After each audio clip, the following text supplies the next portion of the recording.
Hello friends, मैं हूं मनोज आर्य। मेरे यूट्यूब चैनल पीएसपी यानी पवन स्टडी पॉइंट में आपका हार्दिक स्वागत है। मैं आपके लिए लेकर आया हूं जनरल साइंस के 500 प्लस एमसीक्यू की सीरीज़, जो आपके आने वाले कंपटीशन एग्ज़ाम के लिए महत्वपूर्ण होने वाले हैं। इस वीडियो को लास्ट तक देखें। आइए शुरू करते हैं। दोस्तों, अभी तक हम 60 क्वेश्चन को डिस्कस कर चुके हैं, और अगर आप मेरे चैनल पर नए हो तो मैंने डिस्क्रिप्शन में पिछली वीडियो के लिंक दे दिए हैं। आप वहाँ जाकर मेरी पिछली वीडियोज़ को देख सकते हो। क्वेश्चन नंबर 61, ध्वनि तरंगे नहीं चल सकती हैं ठोस में, द्रवों में, गैसों में या निर्वात में। इसका आंसर होगा ऑप्शन नंबर डी, निर्वात में। ध्वनि तरंगे निर्वात में नहीं चल सकती हैं। दोस्तों, ध्वनि को चलने के लिए माध्यम की आवश्यकता होती है, और ध्वनि की चाल माध्यम की प्रत्यास्था और घनत्व पर निर्भर करती है। और मैं आपको बता दूं कि निर्वात में ना तो कोई गैस उपस्थित होती है और ना ही किसी प्रकार के कण होते हैं, जिस कारण ध्वनि निर्वात में गति नहीं कर सकती है। बाकी ठोस में, द्रव में और गैसों में कण उपस्थित होते हैं, जिनके द्वारा ध्वनि गति कर सकती है। ठीक है दोस्तों। नेक्स्ट क्वेश्चन है, प्याज के छिलके उतारने पर या काटने पर आंसू आते हैं क्योंकि प्याज निष्कासित करते हैं सल्फोनिक अम्ल, सल्फेनिक अम्ल, एमिनो अम्ल या कार्बोलिक अम्ल। दोस्तों, इसका आंसर होगा ऑप्शन नंबर बी, सल्फेनिक अम्ल। प्याज के छीलने पर या काटने पर सल्फेनिक अम्ल के द्वारा ही हमारे आंखों में आंसू आते हैं। दोस्तों, होता क्या है, जब हम प्याज को काटते हैं तो उससे सिंथेज नामक, एक होता है सिंथेज नामक एंजाइम निकलता है, और यह एंजाइम प्याज में उपस्थित सल्फोक्साइड को सल्फेनिक अम्ल में परिवर्तित कर देता है, जिसके कारण हमारी आंखों में आंसू आने लगते हैं। ठीक है दोस्तों। नेक्स्ट क्वेश्चन देखते हैं, एक कृत्रिम उपग्रह में विद्युत ऊर्जा का स्रोत क्या होता है? थर्मोपाइल, सौर सेल, डायनेमो या लघु नाभिकीय रिएक्टर। इसका आंसर होगा ऑप्शन नंबर बी, सौर सेल। एक कृत्रिम उपग्रह में विद्युत ऊर्जा का स्रोत सौर सेल होते हैं। ठीक है दोस्तों।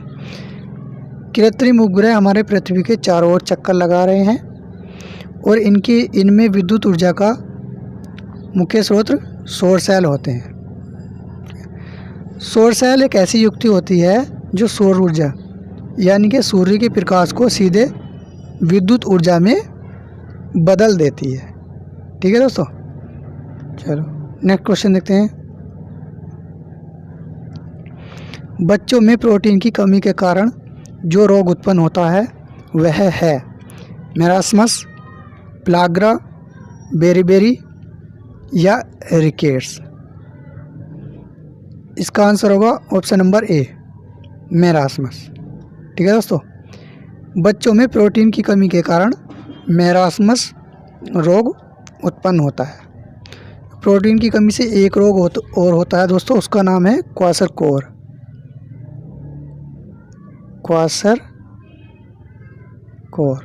देखो, ये भी प्रोटीन की कमी से ही होने वाला रोग है।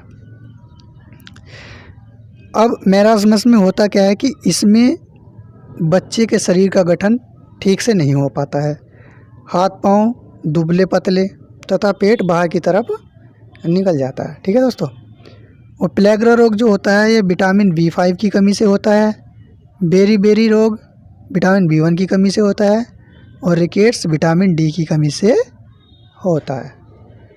चलो नेक्स्ट क्वेश्चन देखते हैं, लाइकेन्स सबसे अच्छे सूचक हैं वायु प्रदूषण के, जल प्रदूषण के, मृदा प्रदूषण के या ध्वनि प्रदूषण के। इसका आंसर होगा ऑप्शन नंबर ए, वायु प्रदूषण। लाइकेन्स सबसे अच्छे वायु प्रदूषण के सूचक हैं।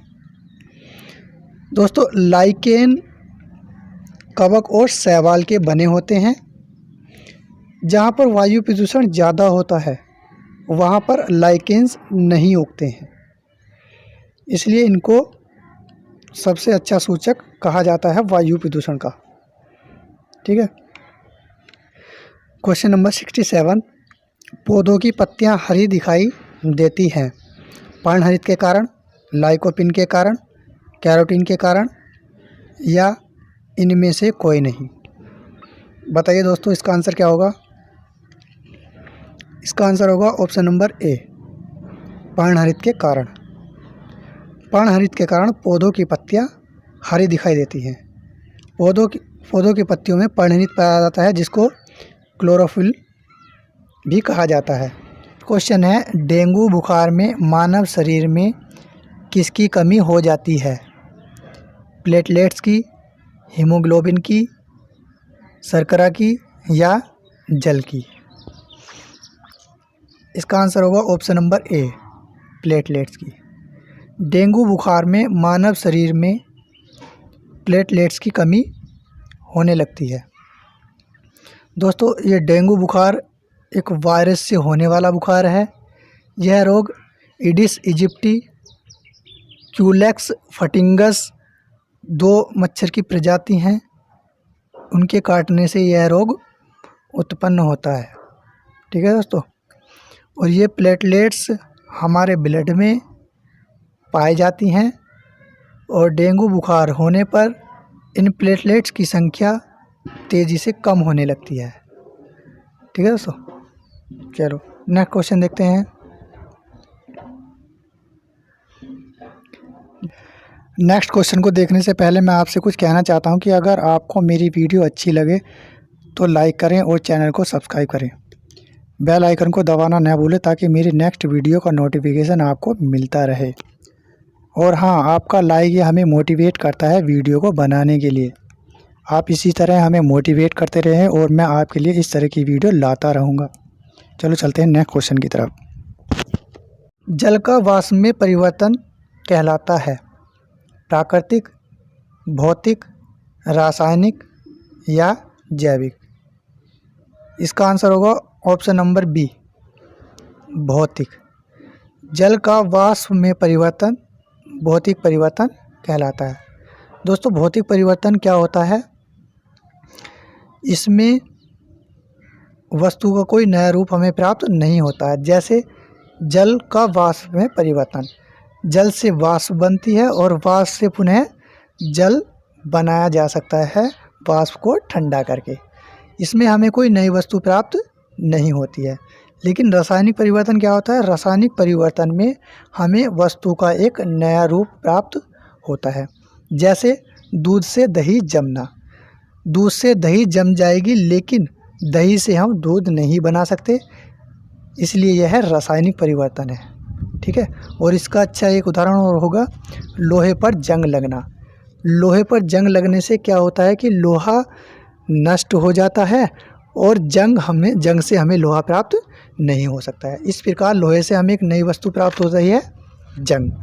ठीक है दोस्तों। तो ये कैसा परिवर्तन हुआ? ये रासायनिक परिवर्तन हो गया है। ठीक है। नेक्स्ट क्वेश्चन देखते हैं।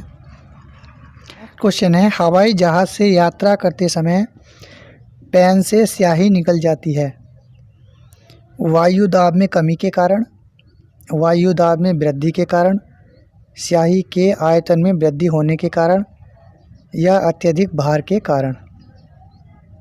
इसका आंसर होगा ऑप्शन नंबर ए, वायु दाब में कमी के कारण। हवाई जहाज़ से यात्रा करते समय वायु दाब में कमी के कारण पेन से स्याही बाहर निकल जाती है। ठीक है दोस्तों। होता क्या है, जैसे जैसे हम ऊपर जाते हैं तो वायु दाब कम हो जाता है और जब हम हवाई जहाज़ में होते हैं तो वायु दाब कम होने के कारण पेन की स्याही का दाब अधिक हो जाता है और वह बाहर निकल जाती है। ठीक है दोस्तों।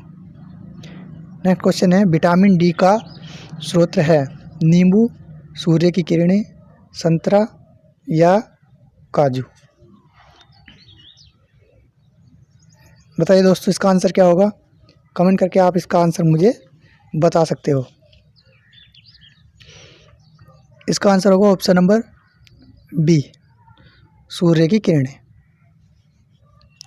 विटामिन डी का सबसे अच्छा स्रोत सूर्य की किरणें हैं। दोस्तों वास्तव में होता क्या है, सूर्य की किरणें द्वारा विटामिन डी का निर्माण हमारे शरीर में ही होता है। यह हमें सीधे सूर्य के किरणों से प्राप्त नहीं होता है, बल्कि हमारा शरीर ही विटामिन डी का निर्माण करता है सूर्य की किरणों की सहायता से। ठीक है दोस्तों, चलिए नेक्स्ट क्वेश्चन देखते हैं। चूना पत्थर का रासायनिक नाम है calcium carbonate, magnesium chloride, sodium chloride या सोडियम सल्फाइड। इसका आंसर होगा option number A, calcium carbonate. चूना पत्थर का रासायनिक नाम कैल्शियम कार्बोनेट होता है। और दोस्तों कैल्शियम कार्बोनेट को हम CaCO3 लिखते हैं। ठीक है दोस्तों, CaCO3 चूने पत्थर का रासायनिक सूत्र होता है।